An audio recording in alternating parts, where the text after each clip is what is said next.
In this video, we'll talk about how to send money through Google Pay. First, open the Google Pay app. Down here, you'll see some suggestions, which may be based on your recent activity.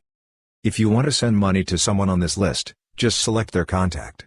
Or, if you prefer to search by phone number or contact name, there's a search button up top. Click it. You can then enter their phone number or, if you've saved their contact on your smartphone, search by their name. If you search by name, their contact will pop up here. You can also search by phone number, and the contact name will appear. This is the person I want to send money to, so I'm selecting their contact. Next, to send money, you'll see a Pay option.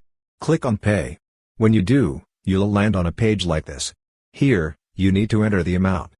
For example, I'm entering an amount. Then, you'll see a Next button.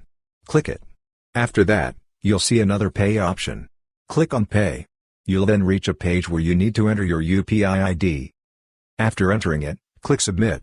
Once you do, the money will be sent to that person. You'll see a paid confirmation. If you want to share a screenshot, click Share Screenshot, and you can send it to others. That's how you can easily send money through Google Pay. Hope this video was helpful. If you found it useful, please consider subscribing.